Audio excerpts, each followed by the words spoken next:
옴. 상처는 오래 아팠다. 시다르타는 아들과 딸을 데리고 다니는 많은 나그네를 건네주었다. 그는 그들을 부러워하며 속으로 가만히 생각하였다. 이렇게 많은 수많은 사람들이 세상에서 가장 기쁜 행운의 복을 누리고 있다. 그런데 어찌하여 나만은 이 복을 못 받고 있을까? 악한 사람도 도적도 강도도 아들을 가지고 있으며 아들을 사랑하며 또한 아들에게 사랑을 받는다. 다만 나만 그렇지 못하다. 지금에 와서 그는 이렇게 단순히 이성을 떠나 생각할 수 있는 사람이 되었다. 그리하여 그는 소인이나 다름없이 되고 말았다. 사람을 보는 눈도 이전과 달라졌다. 현명하고 기품 있게 보이던 눈이 없어지고 그 대신 더욱 온정이 있고 호기심과 관심을 가지고 있는 눈을 가지게 되었다. 그는 평범한 종류의 나그네들, 소인들, 군인들, 부인들을 건네줄 때에도 그 사람들을 이전과 같이 무심하게 보지 않았다. 그는 그들을 이해하게 되었다.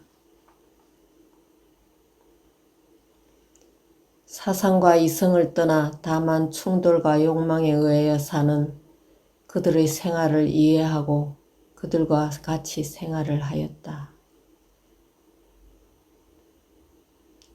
그리하여 자신도 그들과 마찬가지라는 것을 느꼈다. 그는 완성자에 가까워가며 최후의 아픔을 당하는 지경에 있는 몸이라 할지라도 이들 소인들이 그의 형제같이 생각되었고 그들의 허용도 그들의 탐욕도 그들의 가소로운 행위도 웃을 수 없었다. 그 대신 그것을 이해할 수 있었고 더욱이 그것을 존경하기에 이르렀다. 아들에게 대한 어머니의 맹목적인 사랑, 외아들을 가진 부모에 대한 아들, 많은 사람들의 어리석은 맹목적인 자만, 허영에 뜬 젊은 여인이 화장으로 사람의 눈을 끌려는 무지한 정신없는 노력, 모든 이와 같은 본능, 모든 이와 같은 어린애와 같은 짓, 이 모든 단순하고 어리석고 그렇게 무섭게 강렬하게 설레는 한이 없는 충동과 탐욕도 지금에 와서는 이미 어린애 일처럼 보이지 않고 그것들로 인하여 사람들은 사업도 하고 여행도 하고 전쟁도 하고 무한히 번뇌도 하고 참을 수 없는 괴로움도 참아가는 것이라는 것을 알았다. 그리하여 지금의 그는 그들을 사랑할 수 있었고 그들의 각 개인의 번뇌 속에서 그들의 각각의 행위 속에서 생명이 있는 물건을 불멸하는 것을 범을 본 것이다. 사랑스럽고 놀랄만한 가치가 인간들의 맹목적인 진실과 맹목적인 굳세고 미련한 그 속에 존재하는 것이었다. 그들에게는 아무것도 부족함이 없었다. 지자와 사상자가 그들보다 나은 점이란 실로 극히 적은 일, 즉 모든 생활의 단일의 의식과 의식된 사상이라는 것이었다. 그리고 시다르타는 때때로 의심할 수밖에 없었다. 대체 이 지식, 이 사상이란 과연 높이 평가될 물건인가? 이것도 또한 사상가의 사색적인 어린애의 장난이 아닐까. 그 외에 다른 점에 있어서는 세상 사람들은 지자들과 다름이 없었다. 어느 점에 있어서는 마치 동물이 때때로 강렬한 바른 필연성에 의하여 행동하는 데서 사람들에게 우월하게 보이는 것과 같이 속인들은 때때로 지자보다 훨씬 우월하게 보였다. 장고한 세월을 걸쳐 구도하는 시다르타에게서 꽃이 피고 익어가기 시작하였다. 그것은 생활 속에서 순간순간 단일의 사상을 생각하며 단일을 느끼며 호흡할 수 있는 영혼의 준비와 능력과 비술에 지나지 아니하는 것이었다.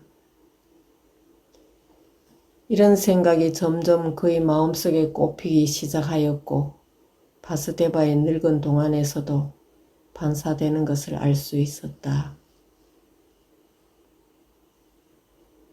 조화의 세계와 웃음과 단일이, 완성의 인식이, 그러나 상처는 아직 낫지 아니하였다. 자나깨나 쓰라리게 시다르타는 자기 아들을 생각하여 마음속에 사랑과 애정을 북돋우며 어리석음이 자기를 좀먹게 내버려 두어 모든 어리석은 짓을 행하였다. 이 불꽃을 자신에게서 몰아낼 수가 없었다. 슬픔의 상처가 강하게 시달림을 받던 어느 날에 시다르타는 아들을 만나보고 싶은 생각에 사로잡혀 강을 건너 언덕에 올랐다. 거리로 아들을 찾으러 떠나려고 하였다. 강은 천천히 조용히 흐르고 있었다. 날이 감은 메마른 계절이었다. 그럼에도 불구하고 강의 물소리는 이상하게도 쟁쟁하게 들려왔다. 강물소리는 웃고 있었다. 그 소리는 분명히 웃고 있었다. 강은 웃고 있는 것이었다. 강은 분명히 늙은 뱃사공을 비웃고 있었다. 시다르타는 우뚝 서서 그 소리를 더욱 잘 들어보려고 물 위로 몸을 굽혔다. 조용히 흐르는 강물에 그의 얼굴이 비쳤다. 그리고 이 비친 얼굴 속에 그로 하여금 생각나게 하는 무엇이, 잊어버리고 있는 그 무엇이 있었다. 그는 그것을 생각해내었다. 그 얼굴은 일찍이 그가 잘 알고 사랑하고 또한 두려워하기까지 하던 어떤 사람의 얼굴과 비슷하였다. 그 얼굴은 바라문인 아버지의 얼굴과 같았다. 그는 회상하여 보았다. 얼마나 자기는 이전 청년 시절에 고행자의 무리들에게 가기 위하여 승낙을 맡으려고 아버지를 무리하게 졸랐던가. 아버지와 이별하여 길을 떠나온 이후 다시는 돌아가지 않았었다. 자기가 아들로 인하여 고통을 겪듯이 자기의 아버지도 자기로 인하여 꼭 같은 고통을 겪었을 것이 아닐까. 그 아버지는 벌써 오래전에 아들을 다시 보지 못하고 이미 홀로 세상을 떠난 것이 아니었을까.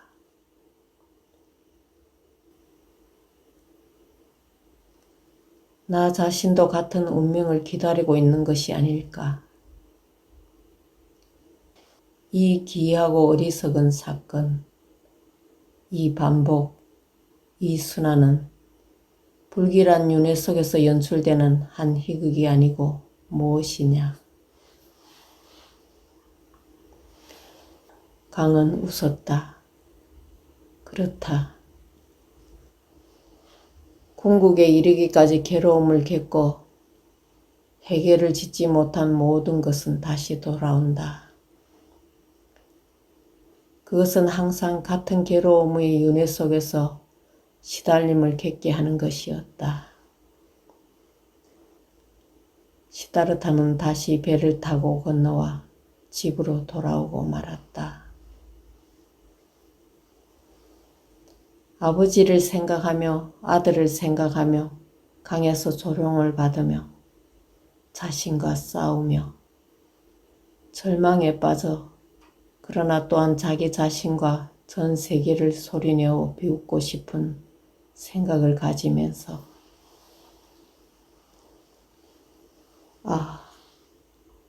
그러나 아직도 그의 상처는 아물지 않고 마음은 아직도 운명에 대하여 반항하였다. 그의 고뇌에서는 아직도 광명과 승리의 빛이 두루 비치지 아니하였다. 그러나 한 희망이 떠올랐다. 그리하여 집에 돌아왔을 때에 나무 이야기를 잘 들을 줄 아는 바스데바 앞에 자기의 모든 것을 고백하여 보여주려는 누를 수 없는 충동을 느꼈다. 바스데바는 방에서 바구니를 엮고 있었다. 그는 지금은 나룻배를 젓지 않았다. 그의 시력이 약해졌을 뿐만 아니라 팔과 손에 힘이 없었다.